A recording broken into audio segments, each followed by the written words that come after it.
Hey everyone, and welcome back to this class, Deep Reinforcement Learning, Deep Learning in Python Part 7.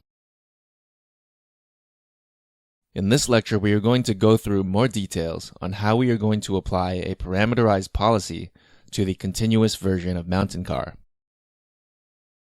It's good to go over what the differences are between discrete Mountain Car and continuous Mountain Car, since they are not obvious.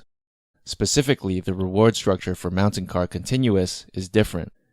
You can also see this information on the wiki page at the URL shown here. So in Continuous Mountain Car, if you get to the goal point, then you automatically get a reward of 100. So unlike Discrete Mountain Car, your reward can be positive. However, subtracted from the 100 is the sum of squared actions you take. So if the magnitude of your actions is larger, each step you take is penalized more.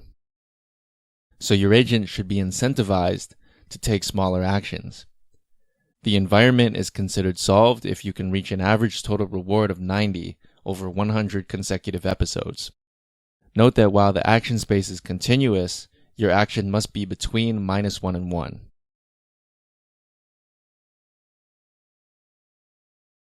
Next thing is, while we could implement the policy gradient theory directly, we are instead going to take another approach. The problem with gradient descent or gradient ascent is that it doesn't seem to converge nicely in this scenario. What we'll do instead is a special type of random search called hill climbing.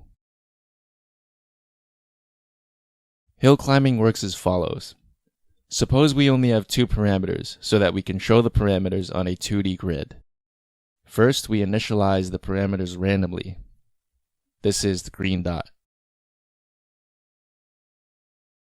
Then we play one episode or a few episodes with these parameters. Playing fewer episodes will increase the variance of our estimates, and playing more episodes will decrease the variance, yielding better estimates, but it will take longer. The reason we want to play a few estimates is to get an idea if these parameters are good or not.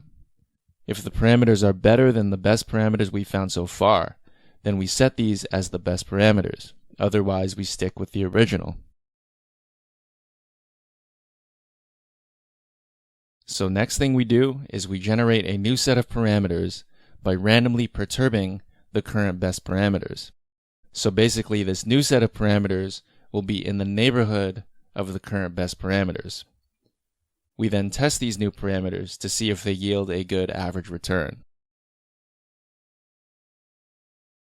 If they are, then we set these to be the current best parameters, and so on.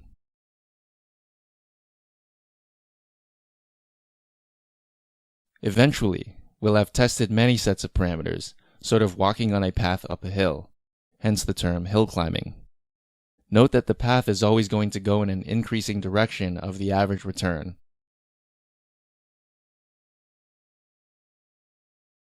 You may also recall from Deep Learning Part 2 that this was one of the methods we suggested could be used to find a good set of hyperparameters for training a neural network.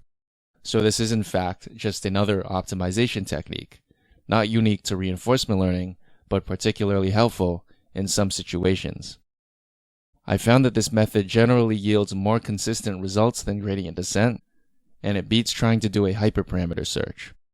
However, since you have all the skills you need to build a parameterized policy and perform gradient ascent on the performance, you are encouraged to try and to see if you can find good hyperparameters. Try using both neural networks and linear models with radial basis function kernels.